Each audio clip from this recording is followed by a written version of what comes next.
Hey there. Ready to unlock your inner management guru? I'm ready. Let's do it. We're diving into being manager, leader, and coach by Bean Kallenberg. Oh, I like this one. Yeah, it's packed with practical advice, Yeah. kind of like having a seasoned mentor on speed dial, Yeah. ready to help you navigate, like, the wild world of leadership. And you know what's refreshing?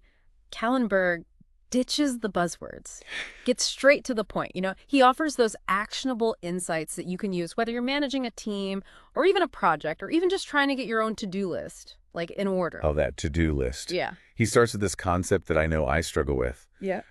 The idea that managers wear three different hats, Yeah. right? Controller, leader strategist, and coach. It's a lot. It's a lot to juggle, yeah. Yeah. And there's this great anecdote about Chris who just, he couldn't resist swooping in to solve every problem for his team. Right, right. And on the surface, that might seem helpful, Yeah. even necessary, right? But as Kallenberg points out, it creates this real tension. Yeah. It's about empowering your team to find their own solutions, Right. not just providing all the answers. Right. So Chris had to learn to shift from doing to enabling others to do. Interesting. It makes you wonder, which of these roles do you think you naturally gravitate toward? Are you a take-charge controller, a visionary leader strategist, or more of a supportive coach? Right. Which one are you? I don't know. And more importantly, where do you need to stretch yourself to become a more well-rounded leader? Think about it. Now, Kellenberg doesn't just drop these roles on you and, run off. Right. He dives into the nitty-gritty of what it actually takes to excel in each one. Totally. He really does. And that's where things get really interesting, at least for me. Yeah. Because, Kallenberg then tackles one of the biggest, I think, challenges in management. Yeah. Motivation. Oh, yeah. Right. Yeah. We've all seen those motivational posters with the eagles soaring over the mountains. Right. But it's not always that simple, is it? Not at all. Not at all. Kallenberg gets to the heart of what really drives people. Yeah. And, it's not just about bonuses and promotions. Right. He emphasizes the power of internal motivators, right? He calls them mastery, autonomy, and purpose. Okay, let's break those down. Mastery, autonomy, purpose. It sounds a little bit like, a philosophy lecture. It does, yeah. But he actually connects it to, real-life happiness research. Did you know that studies show Danes are among the happiest people in the world? Yeah. Even though they're not the wealthiest? That's a really interesting point. It suggests that, true job satisfaction, it comes from factors like, feeling skilled and competent in your work, right? Yeah. That's the mastery part. Having the freedom and flexibility to make decisions. Autonomy. There you go. And feeling like, your work has meaning and impact. Purpose. Exactly. Yeah. And here's where it gets really empowering. Researcher Sanja Lubomirsky found that we can influence about 40% of our own happiness.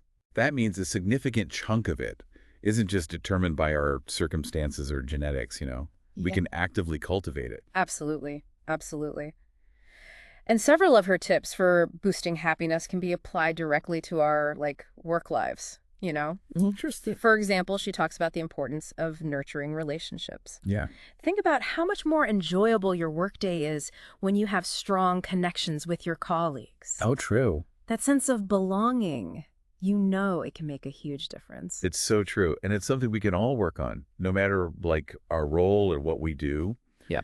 Now, another beast Kallenberg tackles is, the one we all grapple with, time management. Oh, tell me about it. I don't know about you, but some days my to-do list feels like it has a life of its own. Oh, I hear you. Kallenberg paints this very relatable picture Yeah. of this typical chaotic day, right? Yeah. Just filled with endless emails and back-to-back meetings and just these little fires that just keep popping up. So how do we escape that? That cycle of feeling constantly overwhelmed. He introduces this concept that honestly changed my life, the Pareto principle, Okay. also known as the 80-20 rule. If you heard of this? It's a game changer. Yeah. I mean, it states that roughly 80% of our results come from just 20% of our efforts. Yeah.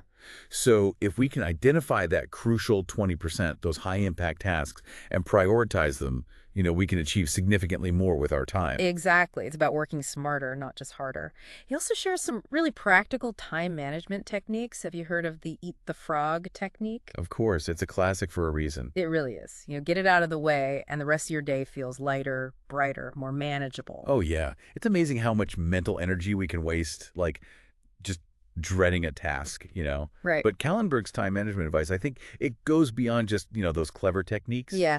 He emphasizes the importance of being realistic, Oh, okay. of working with reality instead of against it. Yes. And he tells this great story about Lena, who realized that she was constantly playing catch up because her schedule was just like overly optimistic. Yeah.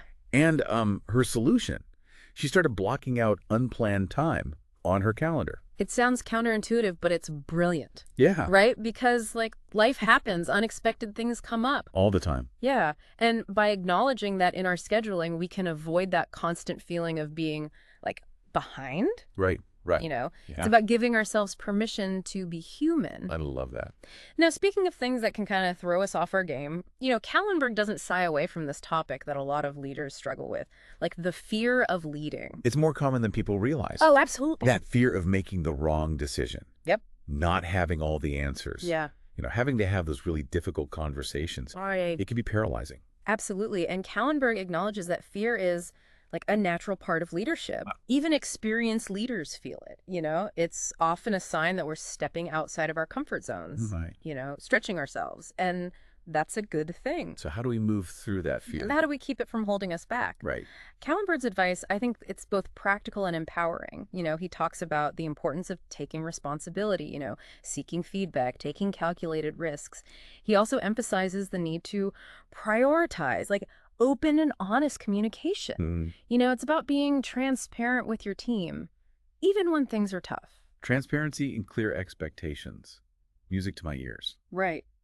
And speaking of new beginnings, Kallenberg has some great advice for, anyone transitioning into a new leadership role, especially if you're now managing former peers. Oh, yeah. Talk about navigating a potential minefield. Right. He really breaks it down. He emphasizes the importance of those first 3 months. Oh, interesting. He encourages new managers to really focus on setting clear expectations, both with their own manager and with their team.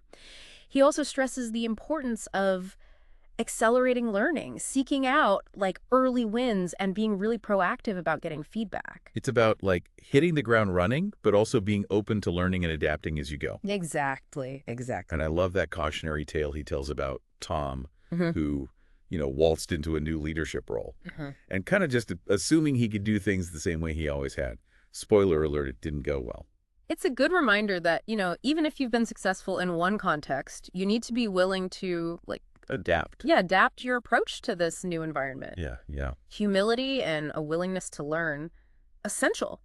It makes you think about like your own experiences with, transitioning into new roles. Right. What were some of the challenges you faced? And how could you apply Kallenberg's advice to navigate those situations, maybe more effectively? It's a good question to ask yourself. So as we wrap up this deep dive into being manager, leader, and coach, we'd like to leave you with this final thought. Okay, yeah. The book really focuses on like individual skills, individual strategies. But what about the role of company culture in all of this? That's a great point. Yeah. What are the signs of a healthy management culture? Yeah. And how can each of us contribute to creating a more, positive and supportive work environment, even if we don't have a formal leadership title? It's something to ponder as you continue your own leadership journey. Thank you for joining us for this deep dive. Thanks for listening. We hope you found it insightful and maybe even, a little inspiring. See you next time.